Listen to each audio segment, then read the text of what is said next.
كنت شغال. الو 2 3 4.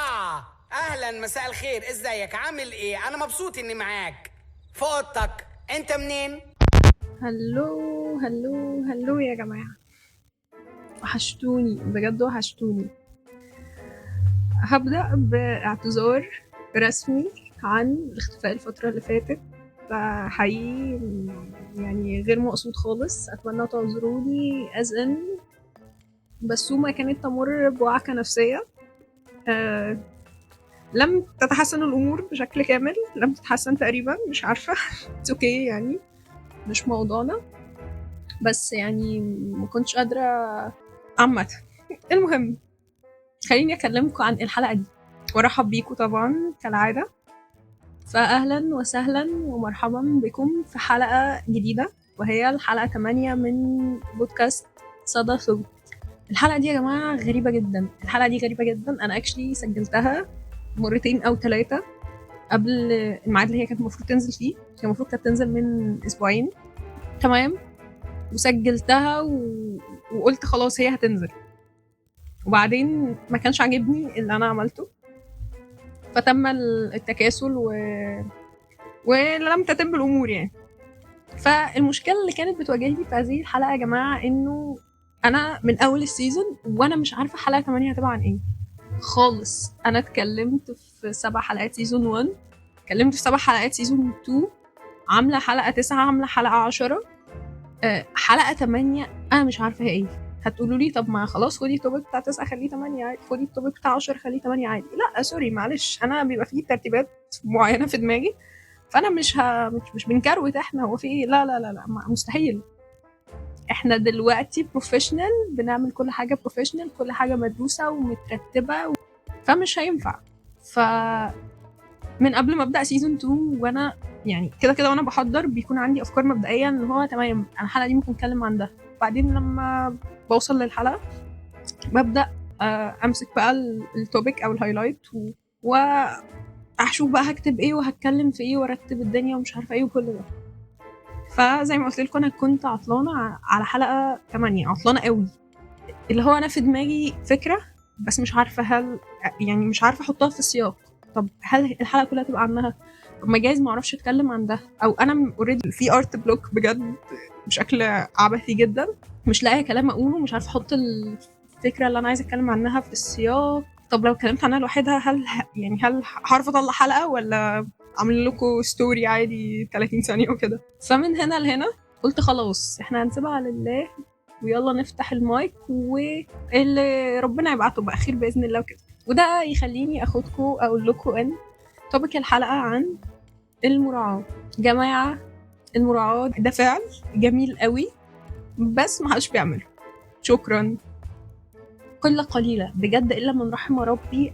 انا عايزه اقول اني على مدار كل السنين اللي عشتها مثلا وتعاملت فيها مع ناس كتير في مختلف الاماكن وفي مختلف الاعمار، بجد نادرا اما الاقي حد بيراعي.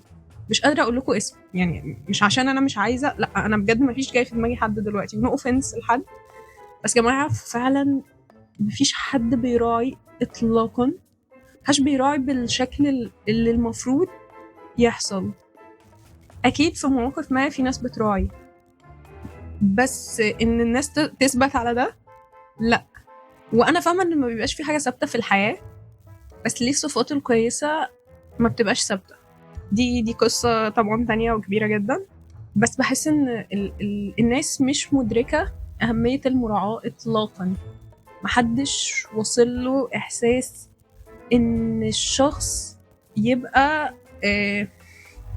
إيه إنه مش متراعي. دي ممكن يبقى اسمها إيه، كأنه شفاف مثلا، يعني كأن محدش عامل له قيمة، محدش عامل له اعتبار من أصغر المواقف ومن أصغر التفاصيل لأكبر حاجة. بداية يعني مثلا انه انا الصبح وانا نازله اختي بتبقى نايمه، فلو انا خرجت او لو انا فتحت النور، لو انا وانا خارجه من الاوضه قفلت الباب جامد عمل صوت عالي، ده بجد عدم مراعاه ان هي نايمه. فبالتبعيه ده بيخلق بجد شعور سلبي عند الاشخاص وبيدشمل العلاقات.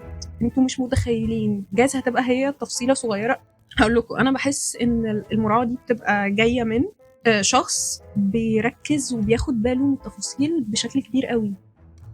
يعني اي حد بيفتقد ميزه او صفه ان هو يكون بياخد باله من التفاصيل، صعب ان هو يبقى شخص بيراعي. لان انت علشان تبقى بتراعي محتاج تركز في كل حاجه، محتاج انا خدت بالي والله ان انا ما ينفعش مثلا اسيب السكينه هنا علشان ممكن حد يتعور فيها، انا ما ينفعش احط مثلا الشبشب بتاعي في الطريق جايز اخويا هو معدي يتكعبل.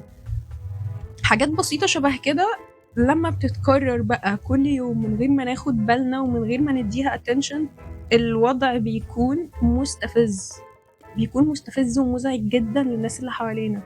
والموضوع يا جماعة بيكون مستفز بشكل أكبر لما بتيجي من دايرتي القريبة. ليه؟ عشان أنا ببساطة دلوقتي ما ينفعش يكون مثلا أختي، أصحابي، أي حد في دايرة قريبة مني أنت المفروض عارفني كويس جدا، عارف إيه بيضايقني، عارف إيه بيبسطني، عارف إيه بيسبب إزعاج، عارف إن أنت لما تتصرف بالطريقة دي أثرها عليا هيبقى عامل إزاي. فأي فعل هيطلع منك يسبب لي إزعاج ده غير مبرر، مش هعرف أتخطاه، مش هعرف أعديه. ولو عديته مرة واتنين وتلاتة أو كلمتك ولفت انتباهك مرة واتنين وتلاتة، بعد كده مش هستحمل، عشان دي حاجة مزعجة جدا. عشان بني آدم بيحس ببساطة إن طب ما انتوا سبتوا إيه للناس الغريبة؟ يعني لما الضربة تيجي من الناس القريبة، ومش عايزة يبان إن أنا بصعد الأمور ويا لهوي كده، بس هو إحساسها بيبقى شبه ده قوي، اللي هو أنا بجد اللي ضايقني أختي. يعني طبعا هي اختي فوق راسي، مش عايزه اكون باسقط الضوء عليها او على علاقتنا، بس كمثال يعني اللي هو خلاص بس هي اقرب حد ليا، فتخيلوا تبقى اختي هي اللي بتعمل الحاجات اللي بتضايقني. طب ما هتوقع ايه من العالم الخارجي بجد والله؟ يعني انا دلوقتي لما يبقى اقرب ناس ليا هي اللي بتضايقني، هي اللي مش بتراعي مشاعري، هي اللي مش بتفكر في الكلمه اللي بتقولها قبل ما تقولها. يعني الناس اللي قريبه مني المفروض عارفين كويس قوي ايه بيضايقني وايه بيعصبني. طيب انا حساسه مثلا ولا لا، انا بتقبل المواقف بشكل ما وهكذا. فبيتصرفوا تصرفات برضو تكون مزعجه، يعني برضو هتضايقني. طب يا جماعه الو، مين بقى في الدنيا هيعمل لي اعتبار؟ والله العظيم بجد بحتاج افهمها. يعني انا بعطل قوي باجي افكر في ده في المطلق في حياتي الشخصيه، وما باجي افكر في الناس بقى اللي هو يعني عندي مشكله، ما اعرفش هي مشكله ولا هي ايه، بس انا بقعد افكر في الناس في المطلق ايا كان هم مين، سواء اعرفهم او ما اعرفهمش. كده كده الاولويه بتبقى للناس اللي اعرفها، وممكن افكر في ناس ما اعرفهاش. يعني انا مثلا حسيت بحاجه مضايقاني في ده، فاقعد اتسحل بقى في العالم واقول انا مين بقى في الدنيا ممكن يكون حاسس بكده، فاقعد اتضايق اكتر ما انا متضايقه لنفسي ان ممكن يكون شخص ما قاعد مثلا في تايلاند حاسس بالشعور اللي انا حاساه.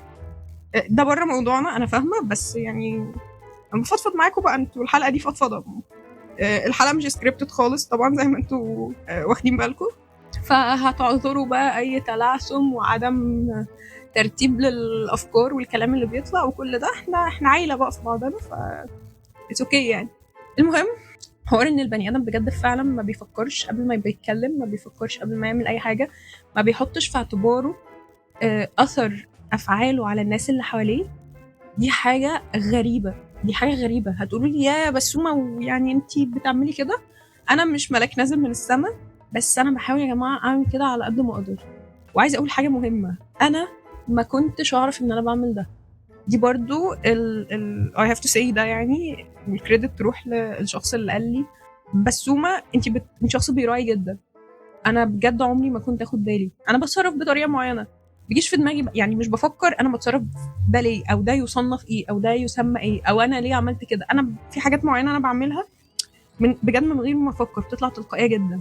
ففي حد جميل قوي قرر يقدرني ويحترمني ويفرحني ويعرفني ده، اللي هو ببساطه اتقال لي الجمله دي بس هو انتي شخص بيراعي جدا.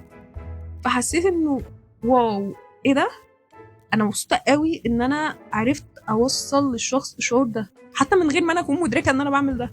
وطبعا تم لفت انتباهي لهذا الامر، فبقيت يا جماعه باخد بالي قوي. انا بقيت باخد بالي قوي انا امتى بعمل كده، في كل صغيره وكبيره بجد. مين الناس اللي بعمل معاها كده؟ طب هل انا اصلا بقى الحوار بيقل؟ طب هل الحوار اصلا بعمله مع ناس وناس لا؟ طب هل في ناس انا بجد براعي مشاعرها مثلا قوي جدا خالص، وفي ناس تانية لا انا براعيها جزء صغير؟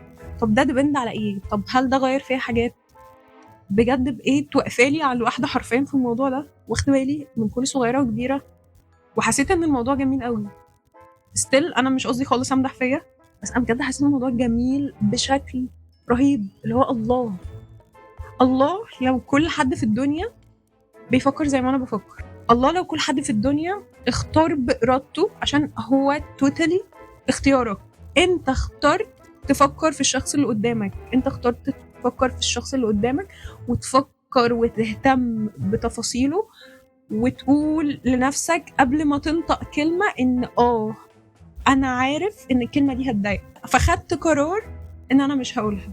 شكرا بجد، شكرا، تصفيق من هنا لحد ما اموت انك اخترت تعمل ده. دي حاجه كبيره قوي يا جماعه، دي حاجه كبيره قوي قوي قوي. معرفش اصلا هل في ناس في الحياه بتاخد بالها من الناس اللي بتراعي مشاعرها وبتراعي اصلا مشاعر الاخرين في المطلق ولا لا؟ هل اصلا في ناس بتعمل الحاجه وفي ناس بتاخد بالها ان الحاجه دي اتعملت؟ انا بجد مش عارفه، بس اتمنى ان ده يحصل. اتمنى من كل قلبي ان ده يحصل ويبقى كتير، وان كلنا نفكر في بعض. بلاش يا عمي ما تفكرش، انا مش بقول لك تراعي مشاعر الراجل اللي معدي قدامك في الشارع، اتليست راعي مشاعر دايرتك القريبه، راعي مشاعر الناس اللي حواليك، عشان هما يستاهلوا. عشان بجد ده شعور جميل قوي، انت لما بتقعد مع نفسك كده وتحس ان انا قدرت بإرادتي الحرة واخدت قرار ان انا ما اعملش حاجه تضايق حد. الله، والله العظيم شعور جماله يستحق، يعني جماله يستحق فعلا. ربنا يوعد كل مشتاق وكل الناس بجد تشعر بمشاعر جميله. فبتمنى من كل قلبي ان احنا نراعي مشاعر بعض، نفكر في بعض، نفكر في كل صغيره وكبيره. مش عايزه اكون بضغط عليكم، يعني اللي هو تمام، بتمنى ان انتوا تعملوا كده فعلا، عشانكم قبل ما يبقى عشان الناس. وحاجة تانية، ممكن نقول لبعض أي حاجة حلوة في المطلق. بجد اللي يشوف من حد حاجة حلوة يقول له، بجد هتفرق جدا معاه وهتفرق انت معاك. كان في حد زمان قال لي انه لما تكون متضايق فرح اللي حواليك، فمش شرط لما تكون متضايق فرح اللي حواليك، فرح اللي حواليك في المطلق. بجد فرح اللي حواليك في المطلق. وانا دايما مقتنعة انك لو فرحت اللي حواليك ده كده كده هيعود عليك بفرحة. يعني انت فرحة الناس اللي حواليك بتأثر عليك، انت بتديك امباكت كده انه اقسم بالله انا مبسوط النهارده، ده من ادخل السرور على قلب مسلم وكده. فيا جماعه الموضوع يستحق، لو يعني استاذنكم نديله اتنشن وبس هنحس بفرق. I think هنحس بفرق كبير. يلا، عشان يعني حاسه ان انا مش عايز اطول عليكم، او انا مش عارفه. اتمنى من قلبي ان كل حاجه تبقى كويسه، وان الايام تعدي خفيفه عليكم، وكل بني ادم ربنا يرزقه بشخص يراعي مشاعره ويراعيه في المطلق من كل صغيره وكبيره، ويوصل له الاحساس ده. وبحبكم قوي قوي قوي. much love.